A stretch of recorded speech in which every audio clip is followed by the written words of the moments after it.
There's no sun getting through that beard. You know that. All right, everybody, welcome back to another episode of Working Class Fishing. I'm John Morris. Somewhere on this screen is Brian Keachley, our other host. And then we've got Scott, allegedly Scott, but everyone really just knows this fella as the lid rig guy. Scott, thanks so much for coming on the show tonight, man. I've been called worse, that's for sure. I gotta know. I mean, so we got a mustache and we got the beard. I guess I know. Right before you push record, you answered this, but I was gonna come on. It's like, which one of you is the teacher? That's a tough guess just based on the headshots. But Yeah. I wouldn't have guessed that. Yeah. My students don't believe I'm a teacher either. If you asked any of them, Yeah. they would say, is this guy serious? Yeah. So I have professional credentials, but none of them matter. What subject? I'm a welding instructor, so I teach welding technology. Oh, okay. So maybe the beard does fit in after all. I thought you were gonna tell me like musical art history or something. No. See, I went out and worked. I went out and worked for a living. You know, the working class fishing. I don't think I would be. I think I'd be. Well, we won't offend anybody quite yet. Yeah, we won't offend anybody quite yet. But no, I teach welding, and John is a welder. Okay. I'm a welder. Good to know. Build America. But Scott, dude, like I said, thanks for coming on. Tell us a little bit about yourself, Thanks man. for having me. Well, I was born in 1986. No. Put you to sleep early. You know, I mean, I guess in regards to lid rig, I think what throws most people off when I first meet them or chat with them is the fact that I'm pretty new to fly fishing. I mean, I've grown up fishing, conventional fishing, whatever. I've been around fly fishing. Honestly, I didn't like it as much growing up. So my brother, I just saw, he lives a couple houses down. I just saw him drive by on his golf cart here. But he's the real fisherman, I would say, of the family. And he just kept dragging me out there enough. And it's kind of like golf, you know, it's just super frustrating when you first start. And then once something clicks, then you're hooked for life, no pun intended. But so I'd say I've been actually fly fishing for 5 years, something like that. And which I think is kind of gives me maybe a different perspective on the industry too. And, you know, I look at things differently. Like, I thought it was pretty stupid that guys wore fingernail clippers dangling around their neck all day long and about 20 pounds of extra stuff that they won't use all day long. So here we are, you know. But and then before lid rig, I had a healthcare tech company and sold that. And so I was kind of looking for what my next endeavor was going to be, and, you know, what's an industry I could be passionate about. And, you know, fly fishing kind of fit the bill. So. Well, that's rad, dude. Yeah. Pretty exciting stuff, I know. No, seriously, I think just going from one thing to actually owning a company and something that you thoroughly enjoy, that's pretty cool. But it wasn't something that you always thoroughly enjoyed. It's something that came later in life. Early on with your fishing, I mean, you were conventional tackle fishing, and it was really your brother that took you out. What kind of fish did you guys go after that really got you into fishing? So I caught, so there's a little lake over here that we grew up on. So it's a bass, pike, carp. I mean, we hammered carp all the time. Walleye, you name it. But I caught the fish that kind of got me was this catfish. And there's at the Denver Aquarium. If you guys are ever out here, we'll have to get some beers and I'll show you. But some of those catfish that are just ridiculous came out of this lake, and I had caught one. Took me like 15 minutes to reel this thing in. You know, everybody's like, "No, dude, you're just cut the line. You're stuck on the dock or whatever." I'm like, "No, I'm telling you, I think there's a fish on that thing." And you know, I still got the picture. Got like my Michael Jordan, Sean Kemp T-shirt on, like Yeah. yeah, old school. But yeah, that kind of got us into it. And then there's this one-eyed bass, we called it. I'm pretty sure we caught that thing every single day growing up. If it wasn't me, it was my brothers. You know, and this poor fish, man. We just knew where it was, how to catch it. Shoot, he's probably still alive after 20 years. Yeah. Like the legendary one-eyed bass. Nice. Pond monster. Yeah, I did catch a tiger muskie a couple months ago. They Oh wow. put him in. The guy who kind of stocks the lake or whatever manages it. He put 15 in there. He told me that 3 years ago, and I thought he was just messing with me. But I guess, you know, he's trying to clear out a certain species or whatever, and you know, they eat everything. And I just told this story today. It was the luckiest fish. I caught a tiger muskie on 5X line. Oh man. And Jeez. like, yeah, I just caught it like in the absolute, like the only spot out just outside of the teeth.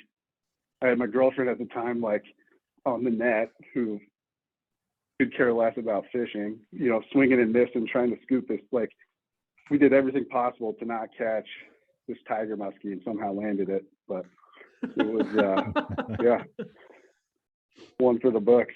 Oh man. Yeah, and there's guys that would be out there fishing every single day for years and years and years, Yeah. intentionally going for it and not find. I mean, 15 fish in one lake is not a lot. That's a pretty small percentage. You're looking for a needle in a haystack, so to speak.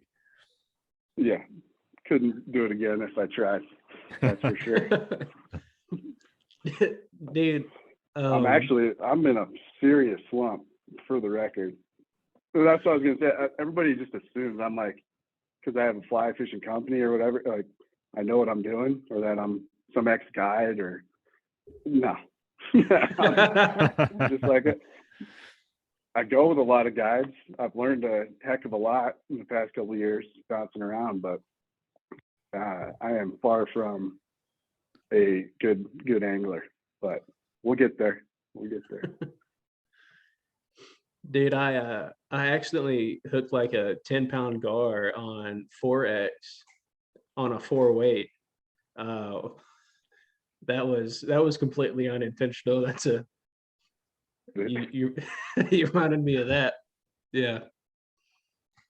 I've never gotten into the gar. But dude, are they pretty aggressive? Just dude, yeah. Kind of like pike or whatever. Yeah.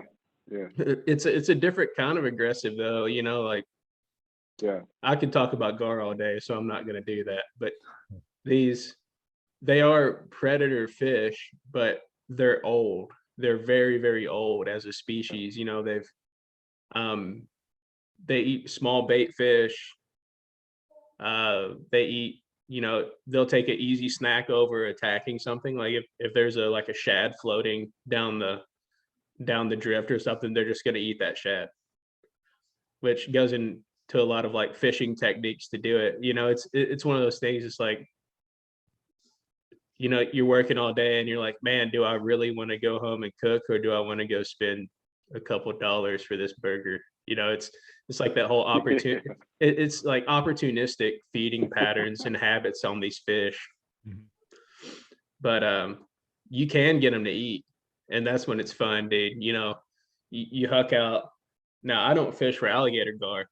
I fish for spots and long nose. And dude, it's fun. They alligator gar are the largest like bone North American freshwater species of fish. Like they're bigger than muskie. They're like, of course, they're not bigger than sturgeon, but sturgeon, you know, it's a Sturgeon different have no bones except have for no the skull. bones. Yeah. So they're ferocious fish, dude. They're huge. They fight like hell. I mean, they're a lot of fun. We jokingly we call them Texas muskie because we don't have any muskie or pike or anything down here. So Hey, that works as long as it swims, man. yeah. So dude, oh, go ahead. We get. So I only see one lid rig for the record. We gotta get you dialed in. Oh, yeah. There's all these different. Yeah. Well, I wasn't aware of what a lid rig was until last week with Marty. Conversation's over. Yeah, for all of the time that I spend like trying to manage social media, I never really get a chance to explore outside of the box because there's like this group that's like all over everything all the time, and it's like comment, and I'm at work or something else, and I go back and here's like 50 of the same people commenting on each post or whatever else, and so it's like, well, I don't really get a chance to explore around, and I think I see lid rig glance across it, and it's like, oh yeah, I see Marty wearing this all the time. It must be one of those other brands or something. I think I saw Brandon wearing it too, or something to that effect. Yeah. And I was like, you know, because there's so many fishing brands out there, but didn't really know a lot about it until Marty last week and really understanding what your product was. So I got to tell my marketing guy to step it up a little bit, huh? Well, dude, it was you know, one of the things I appreciated the most is I get my lid rig in and I get this bomb ass sticker. Excuse me. I get this really cool sticker. I guess there's no going back. I already said it. And I put it on my desk and, you know, I got the lid rig out and I keep thinking the docking stations because I got a docking station and some other stuff too to put in the cab of my truck. And I was like, why is nothing sticking to this? It didn't click to me right at first that it's the nippers. The nippers are magnetic, man. Like there's a fly I just picked up. And what has become so useful for me is I don't actually keep it on my hat because I take my bag off a lot. I wear a sling bag. So I'm always pulling my stuff off. So I put it on my lanyard with my hemostats. And what I like to do is when I'm changing flies, I reach into my bag, I put the fly I'm about to put on my nippers, cut that old one off, put it back in my bag, and then just pull this off the nippers. It's actually so handy to do, except of course, you know, it's down here on my lanyard. But dude, it's you guys are the people that actually use it are the best sales people for it, right? I mean, it's true. But here, check this out. So this is coming. So same kind of size as that, the docking. Yeah. But that is magnetic. But it's a silicone magnetic sticker backing on there. So you can put that. That's probably what you're looking for, I'd imagine. But then we've got these. Of course, I don't have one. Did I send you a mag band? Oh no. To play around with? No. Okay. Well, I'll add that to the list. But it's pretty handy. It's like I should just go get one. Dude, give me 2 seconds. There's one right out here. Well, kind of hard to do. Hard to describe. All right, so you know those like slap bracelets? Yeah. Oh yeah, that's cool. Yeah, so that's magnetic, right? Hold your flies. If you're tying, hold empty hooks. Stick to the side of your car. Mm-hmm. It'll hold your rods up for you. Wrap around a boat frame. Dude, I mean, guys are coming up with new ways to use it all the time. Yeah, Ryan's been using it for tying flies, dude. Oh yeah. Yeah, like you're making products that are useful. You know, and that's the idea. Yeah. Well, stuff that people... I don't care how you use it, as long as you use it, right? Like, I'm not trying to force. Like you said, you don't wear it on your hat. You can. Yeah. I should say lid. You don't wear it on your lid, but yeah, you can put it on a lanyard. But with any, that's kind of my MO. It's, you know, there's multi-purpose to everything we're pushing out. So and it's good for like salt versus mountain fish. You know, I mean, they're just different terrains or whatever. Kayak fishing versus on a skiff, so it's pretty accessible or usable across the board. Absolutely. At what point were you like, man, I'm tired of wearing nippers around my neck? I know you kind of were talking about that before, but at what point were you like, dude, this is the idea. This is what I'm gonna do. So my brother's bachelor party, we went golfing the first day, fishing the second day. And so he gave us golf ball markers, like custom ones, like the magnetic clip. And so great, cool. He had it on my hat. I'm a garbage fisherman. I was stuck in a tree. Couldn't reach my new nippers, expensive nippers that I bought as I'm trying to get my line out. So I ended up just using my golf ball marker that my brother gave us. And I had a couple Coors Lights at the time, but that's kind of the light bulb moment, I guess you could say. Like I just didn't get it. And then not too long after, somebody went to snip line and it was dull. Their nippers were dull. I was like, they had to, you know, call in for the replacement blades or whatever, and then they got charged for those. I was like, that is so stupid. So yeah, but you can thank my brother and Coors Light for the origination. Shout out to Coors Light, local, keep it local. Yeah. Rocky Mountain, fresh, right? Yeah. So you get this idea for this product from basically a totally different activity that seems to go hand in hand with fly fishing, because I always hear people like, oh, I'm going to go out and I'm going to go shoot 9 today, and then afterwards we're going to go swing flies, or, you know, that, at least my neck of the woods, that seems to be like the summertime thing. Is like, you know, Central Oregon. Get down there. Yeah, exactly. So I'm not a golfer, by the way. I have nothing against it. I just, you know, I'm not a golfer, but I wouldn't have guessed that. Yeah, you see me out on a golf course. Yeah, it'd be like what's that, falling down or whatever, where he goes across a golf course and he pulls out the shotgun when the guy drives the ball at him. Anyways, long story short, I don't golf, but that's interesting that's all kind of intermixed, and that you guys came up with that, you know, or you came up with that just out of necessity. Yeah, if my brother ever tries to take credit for that, patent it. Now with that being said, you owned a business prior. How did you know, I guess I'm stepping back a little bit here from the product to the manifestation of the company. You sold that business and you said you wanted to get into something that you were into. Now, how did you come down the pathway of, like, you know, going from health information systems or health software to that? I mean, to fishing stuff. I mean, healthcare tech just is hard, just from a business and business development standpoint, even, you know, like,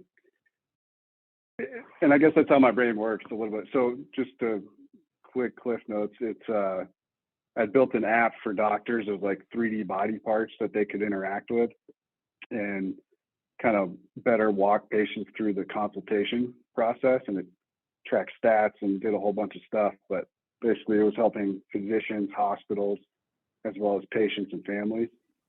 And so it was just a better way, right? And that idea came from, I'm actually blind, or almost, I'm legally blind in my left eye. And I went in for a LASIK consultation. And, you know, the guy was like, so what are you into? Like, what sports do you play? I was like, you know, golf, lacrosse, tennis at the time. Like, He's like, he just laughed in my face. He's like, you have zero depth perception. I don't even know how you're doing that. But then he proceeded to do a stick figure drawing of an eyeball. He's like, here's how the light refracts off the lens. Like, I'm like, so you're trying to sell me on a multi-million-dollar laser with a stick figure right now? And that it just didn't quite add up for me. But again, so like making that process better, that's just how my mind works, right? Like there's got to be a better way to do stuff. And for better or worse, but the healthcare industry, like if you're gonna get into, they say they like innovation, but it's hard to push innovation, just with all the red tape. And I mean, it could take at least a year just to sell into a hospital, right? So just wasn't as fast paced as I wanted it to be or hoped it would be, if that makes sense. Mm-hmm. And fly fishing is just a heck of a lot more fun and what I'd much rather be doing, right? And it was kind of a realization, like, what am I doing? What do I want out of life, right? Mm-hmm. It was cool to help families and patients better interact with that, like, cool. But, it just wasn't as satisfying as I wanted it to be, even though it was fun and it was a good run and exited and all that. But now I'm selling, nippers that go in your head. So you never know. Yeah. But even to, like, there is a business component to it. Like, I make it sound like, I was drinking beers and had this idea, but to actually get an idea to come to fruition is a whole different ball game. And there is some thought that you got to put into it. Like, I mean, I had the market figured out before I even made a prototype, right? And why are nippers? Why can companies charge over $100, for nippers, and they all do the same thing essentially? So it was ready. The industry, I think, that the nipper space was ready for innovation for sure, but I think fly fishing in general is seeking that out. So. Yeah. And the only reason why I asked that question, and you did a really good job of answering it, was that you have so many people out there that dream of having, like, the dream job of fulfilling their hobby of, selling a, tackle, or selling a fishing product, or, things like that. And they think, oh, this is going to be great. They never do the pre-market research, like you just explained. Before you even prototyped, you looked at the market and you said, okay, well, here's the market. What's the viability if I have a idea, quote unquote, to put something to market? Is it going to sell? Is it going to be worth the initial investment, everything else? And that's why I wanted to ask that question, because going from something as complex and competitive as like I said, the health information systems, health software, those types of things, to this, it probably helped bridge that gap. But when you have a kid blow you up on Instagram, like, buy my jigs, buy my flies, do all this other stuff, that's not quite how it goes, because there's a lot of, let's think outside of the box instead of, trying to compete in a market that's saturated with people that are in their garage and tying stuff and everything else. Like, it's a very niche thing. So thank you for explaining that. Well, we're kind of, frustrates me as the more I've gotten involved in the industry, I guess, because you're right. There's a lot of guys working out of their garage. I mean, I hear, why didn't I think of that all the time, right? Like, that's,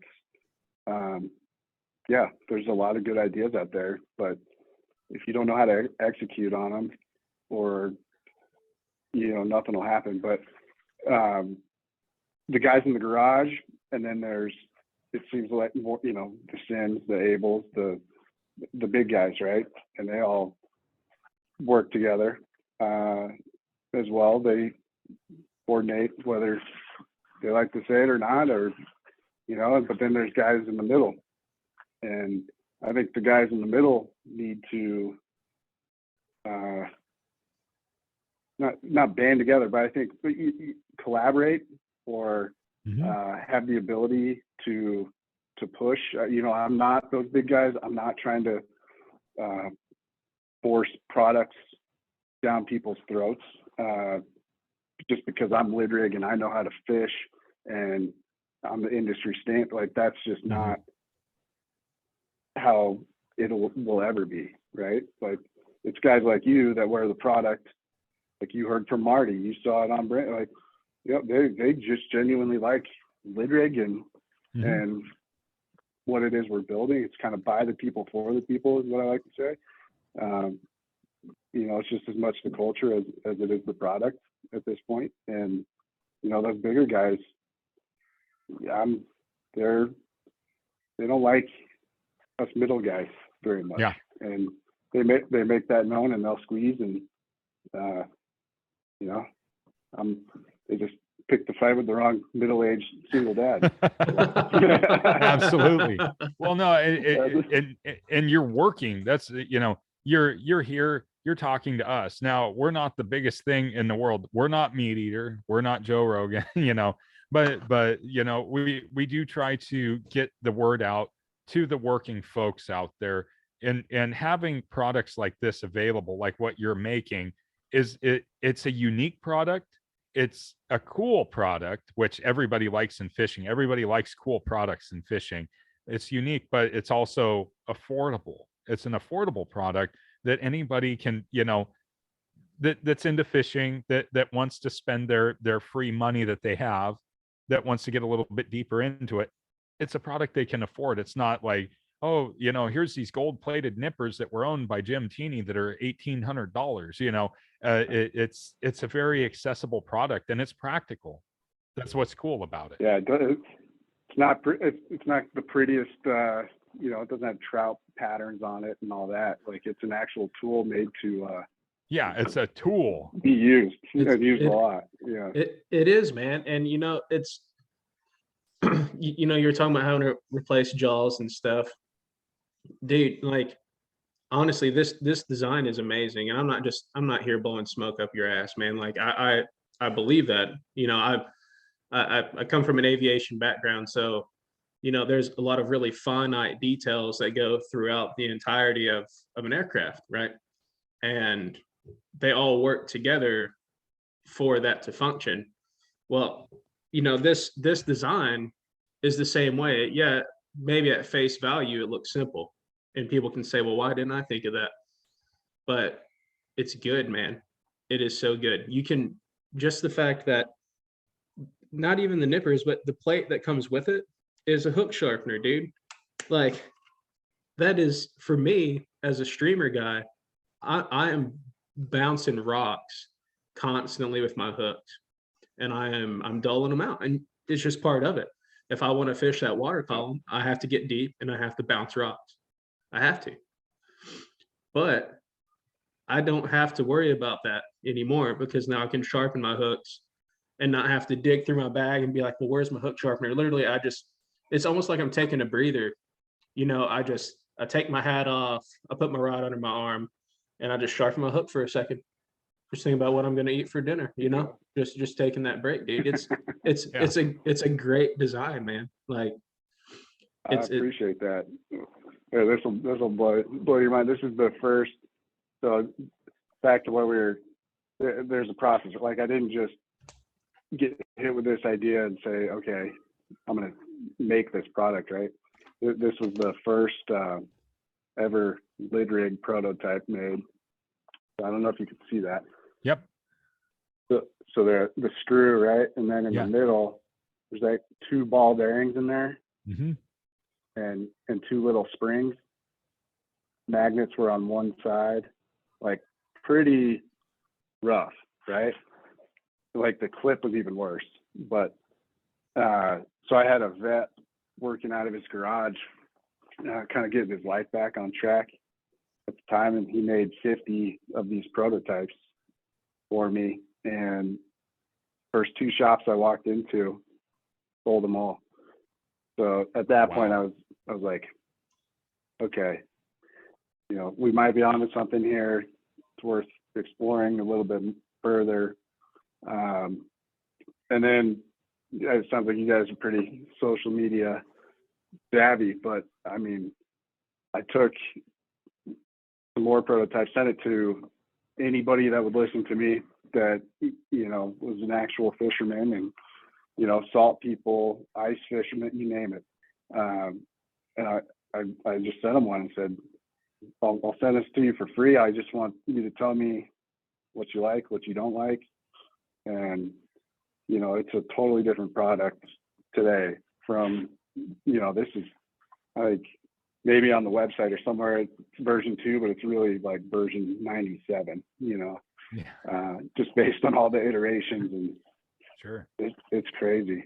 But then we had one version go out with the wrong magnets in it that weren't strong enough, and that was a big learning process for me. And because I've never done a physical product, tangible product before, so I've been, you know, software and things like that. But yeah, it's if you can't take constructive criticism, you know, don't start a product company, because that's what, not nowadays. I just tell me what you don't like about it. Like, I'd much rather hear that than what's good at this point. But I take that back. It's kind of an ego boost to hear John talk about. You know, I just got the mental picture of you standing on the river now, sharpening your hook. Yeah, thinking about tacos. That's the one I say. Yeah. I'm gonna have tacos for dinner. Yeah, sharpening that thing up. Yeah. But I mean, I am. Did you notice that I'm gonna redesign probably in a month or 2. I don't know when you guys are gonna air this or whatever, but there's a couple little tweaks we're doing. Yeah, this will be at Monday. Oh, the old turn and burn. I like it. Yeah, that's all we do. We do turn and burns on all of our episodes. So if people think that we have all this crafting wizardry and all this other stuff, we are as raw as you get. I mean, some people are like, well, maybe you should do this and that. And it's like, yeah, you know, we're here to tell a story, not make things pretty and paint flowers on it. So that's the thing. But utilitarian. I knew I'd like you. Yeah. Let's keep it simple. We don't need all the other stuff. Now, I enjoy listening to those podcasts that have like the background music and sounds and all that stuff, and that's fantastic. No downing those folks. For us, we're utilitarian. So my favorite. I've been on them all. Brian said a few things that I've really liked, but one that he said that was stuck with a whole bunch of folks was, "I'm not here to play Vanity Fair with the fish." Yeah. I got a lot of one-liners. Write that down. Yeah, that's good. Yeah. That might be the next Lidrig tagline right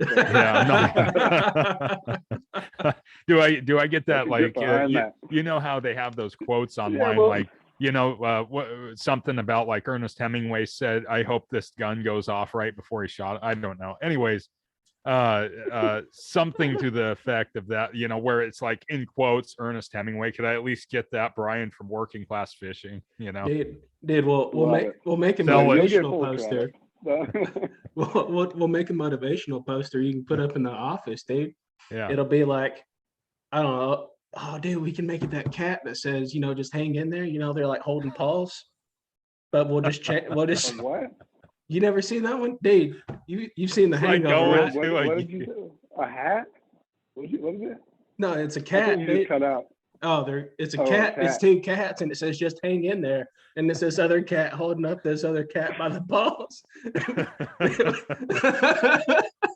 We could do that one and just put. I'm not here to play Vanity Fair with the fish. Yeah. You got him by the beard. Yeah. And then I come in and cut the beard. Yeah. Yeah. Yeah. Oh, man. There's your next There was a- promotional thing. There was one dude, great guy, Nick. He a lot of dudes have beards that use lid rig for some reason, but so one of my more popular social media videos was this guy Nick. He was using it to trim his beard. That was pretty good. Oh, I can Very send you so creative. many pictures of so many stupid things I do with Hey, fishing I'm gear. gonna send you a weed whacker though, man. No need for it. This is my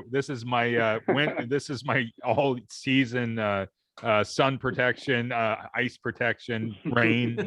We get just a tiny bit of rain here, so that's Yeah, just a little bit. yeah, just a little bit. I think we had one 3-day period where we had like 10 inches of gushing rain, and that was pretty cool. It's kind of like Wizard of Oz, except without the house flying around and all that. So Send it out here. We need the moisture. yeah, if we bone could send dry. you some, we definitely would, because you guys are in pretty bad shape there. So in your course of going out on the river, when you have the opportunity, when you're not too busy, have you seen other people that you have no idea who they are sporting your products? Yeah. It's the best. It's the absolute best. Yeah. And I have people, I can't do it as much anymore now, but I've had people come up to me. I'm like a walking billboard, right? When I'm out. I mean, all I have is lid rig stuff now, but people, I'll have full blown conversation. What do you think of that lid rig? Like, yeah, it's pretty, I like it. And I just have this whole conversation with them, and they have no idea that I'm not. Probably because I look young and can't grow a beard, or whatever. But I actually like the beard, for the record. But they're. I can send you some of that that's rub what on it's called, Rogaine or something. I had somebody ask. So yeah. Anyways, I'll let you continue on here. Where's I going with that? Oh, I mean, it's, to me, so after having a conversation with these people, like I'll give them a lid rig, right? Like, because they came up to me and they're asking about it and interested, and it just blows their mind, and it's just a good feeling, to see your product being used, and hearing people talk about it. And that's kind of what the social media, the lid rig, like Instagram page is. I don't have a pro staff or anything, it's people that like what we're doing and support it. So, but now all these podcast interviews I've been doing, fly fishing podcasts, but people, seem to have heard of lid rig now, or when I go into a shop, it's because the first question I'll ask, shop on, hey, have you heard of lid rig before? Now they don't look at me like I'm crazy. So that's just doing something, right? Maybe, but Yeah. Absolutely. So, dude, when you are out there fishing, like, what's your favorite kind of fishing to do, and what's your favorite fish to pursue? So the past year, I've been bouncing around quite a bit. Just, Montana, Louisiana, obviously fish here in Colorado, Utah. So I've been exposed to a lot of different types of fishing. I'd say I became a legit fisherman this past year, right? Like before that, I could go out and, catch a fish, but now I've done a little bit of everything. So, but I like dry fly fishing. I like streamers, but fishing for reds in Louisiana, that was a game changer for me. Yeah. I mean, it almost makes trout fishing suck. Dude, that's what I've heard. It is unreal, but it's cool for me, right? Because Yeah, and I had people at the dock coming up like, "Oh, are you the lid rig guy?" I'm like, "Yeah, the lid rig guy." But just seeing how somebody in Louisiana uses a lid rig versus here in Colorado, right? Like they were putting their hooks. I don't have one near me, but they'll put the hook where right here, just to crank the knots super tight, and blew my mind. I wouldn't have known to do that, right? So it's super fun for me just to see how my products are being used in different ways. But that doesn't answer your question. Redfish, final answer. Redfish. Redfish. Yeah. You got out for any of the? Got any? Went out for tarpon yet? No, I mean it's on the list for sure. I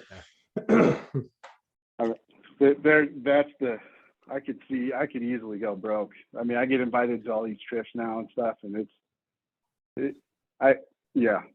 tarpon's either there or Alaska maybe, but Alaska, that's a tough difference. Alaska's pretty epic. Yeah.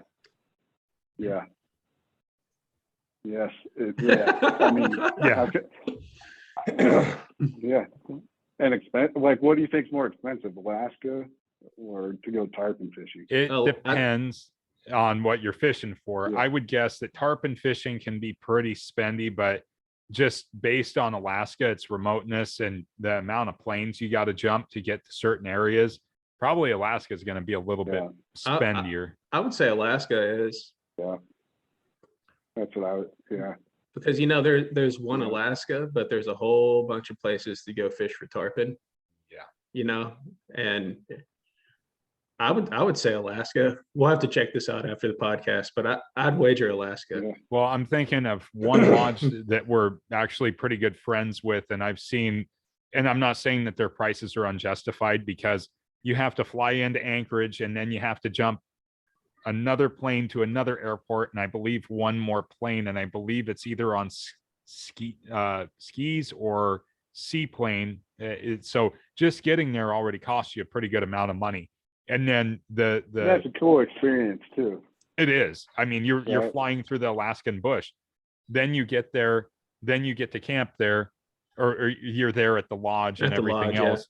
Yeah. But the fishing is bonkers. I'm not going to say their name on here. Like we'll tell you after we log off. But this place. Oh, that cliffhanger. Yeah. Well, if you want commercial right now, we'll just say salmon. I'm not going to go into it, but if you want to go catch literally hundreds of salmon per day, either swinging flies or drift fishing or anything else, this is the place that you go. And one of their guides I'll is like, get there. Don't even tell me, because then I'll get there and I won't catch a dang thing. Even if you're swinging the fly through the run, you're going to snag one in the back. That's how many there are. Dude, it's insane. There's so many people I fish with. Yeah, I'll take you to my spot. You're guaranteed fish. No, it just. That's the biggest mistake I think guides make. I guarantee fish. I've seen guides do that. You can't guarantee that they're going to be there. So it's like, we'll go fishing. I'll take you out on my boat. It'll have a heater, and we'll go have fun. Sounds like a good time. Maybe you'll teach me how to catch fish. Maybe we'll use good techniques, but we won't catch anything. I don't know. Nobody can guarantee it. You can't, dude. I was talking to some guides last night, and this is my first season guiding, and I told them, like, dude, my biggest fear is I can't get people on the fish. And they said, well, you made it through your first time having sex, didn't you? I said, well, yeah. He said, it's the same thing. That's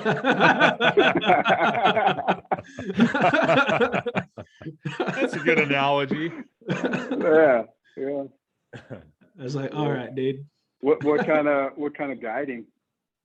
Right now I'm just doing largemouth, white bass, and gar.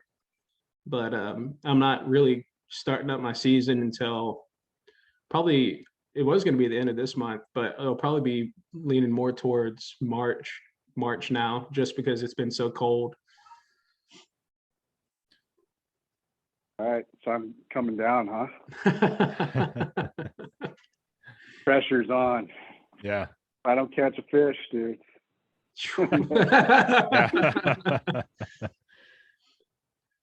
Well, have you been to like Missouri or anywhere up there? I want to get up there and do some smallmouth. Dude, I mean, one of your dudes that reps your lid rig could probably help you out with that. Brandon. I don't have reps. He rocks it. Yeah, he does. Reps. He definitely rocks it. I mean, dudes. Yeah, Brandon could probably. Oh, is that where he lives? Yeah. Yeah. Yeah, dude can catch some fish. Mm-hmm. And yeah. I mean, yeah, he's like Missouri, pretty much Missouri, you know.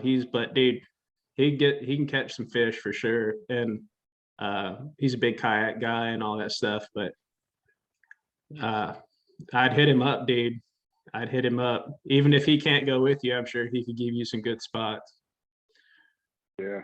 There's a couple of guys, lid rig users out there, like Ozark, Smallmouth, Alliance, I think it is.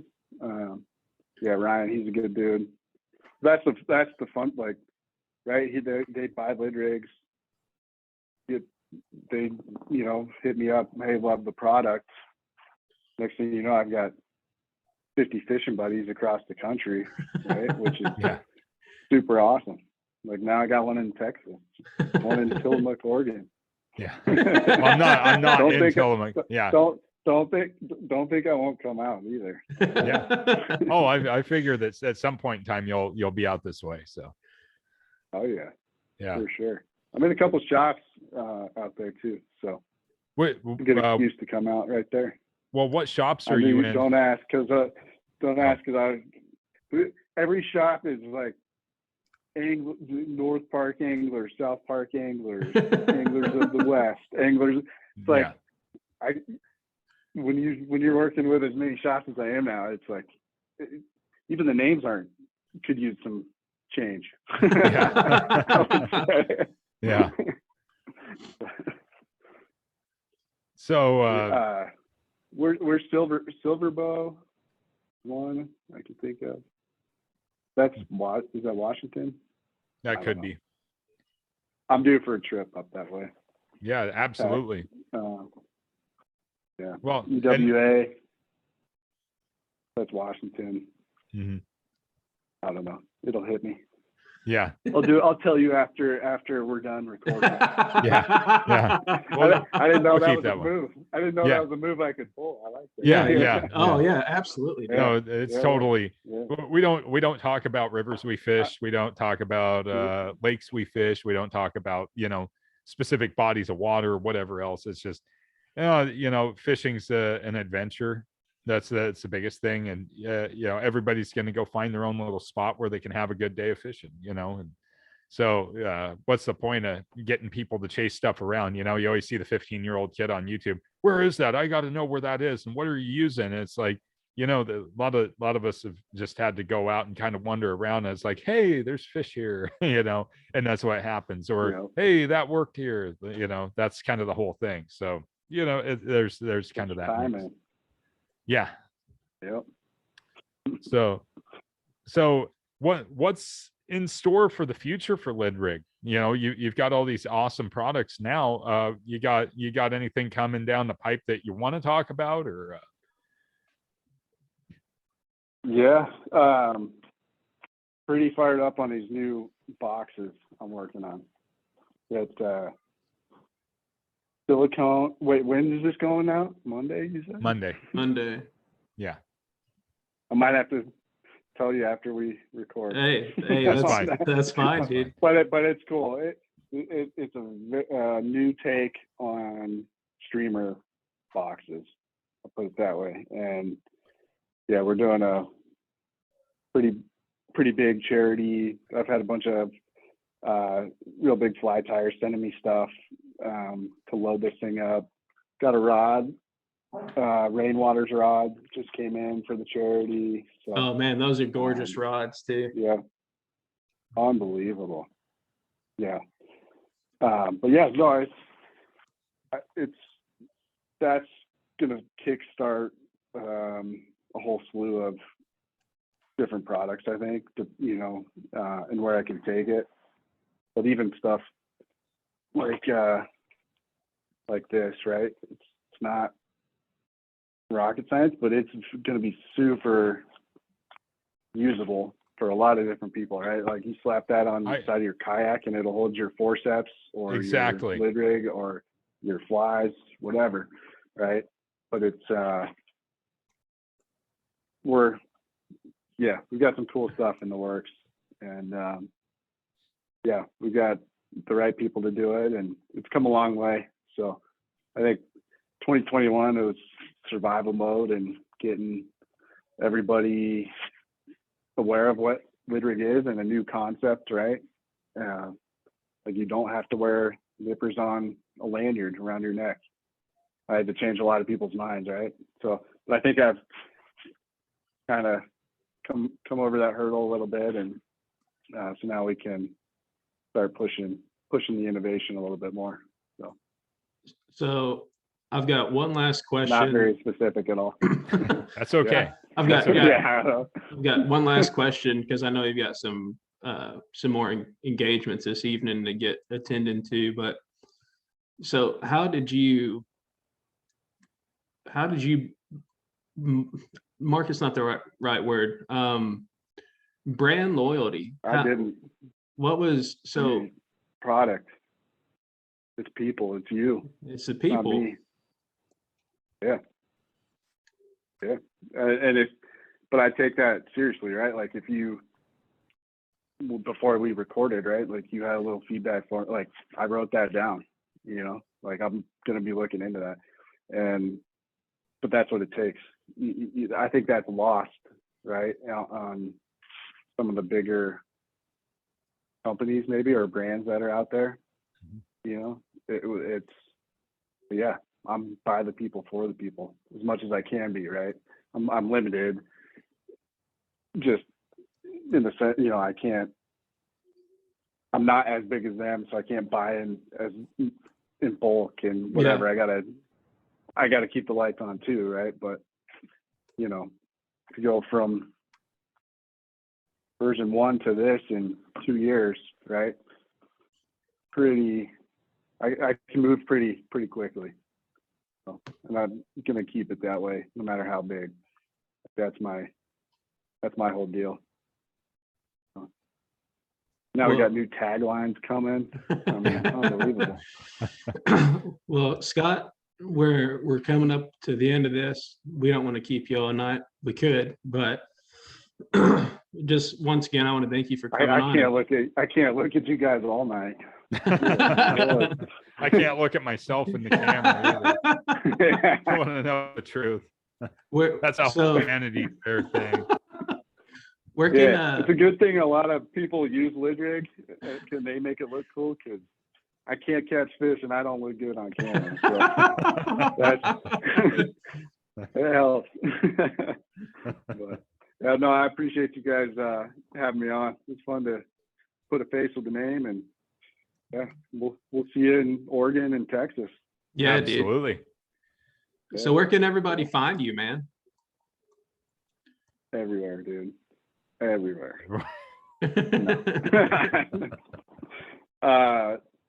Lid rig, Instagram, just LIDRIG. That's probably the best. Or website. I've got new products or apparel and stuff too. You got to check out these. Everybody's been buying these. You see these? Dude, no, yeah. I need one of those. Yeah. Dude, Dave was sporting one of those, and I saw that when I was coming off the river when it was like 20 degrees, and I had literally fallen in the river as I was leaving, and I was freezing, and I get back into cell service, and I see that, and I'm like, man, yeah, I'm gonna get me one of those. Yeah. Quality. Well, now you know, guy. So. Yeah. Well, Yeah. Brian, you got anything for Scott before we get out of his hair? Well, I just wanted to say thanks for coming on, Scott. Thanks for sharing your story and everything that you've done with Lid Rig. For me, I really didn't know in depth what Lid Rig was, like I said, until last week, and really understood what that was. Me and my hermit cave over here doing my thing, but super cool product, and thank you so much for coming on and sharing. Don't say it's super cool yet if you haven't used it, but I'll get you one. It looks cool. I can definitely tell that it's okay. I'll say no. It will definitely serve a purpose. I have a set of nippers on a lanyard sitting over on my fly bag right now, and I hate it, to be honest with you. I think you're what we like to call target market. Yeah, exactly. When it hangs up in the trees when I'm over on another river that, yeah. Anyways, yeah. Cool. Yeah, no, we'll get you dialed in for sure. Awesome. Well, everybody, thanks for listening. And once again, you can find Scott at LidRig on Instagram, lidrig.com. You can find us at Working Class Fishing on Instagram, Working Class Fishing Podcast on YouTube. And for any inquiries, for information or anything like that, you can feel free to shoot us an email at workingclassfish@gmail.com. And until next time, stay fishy, as Brandon would say, and eat your vegetables.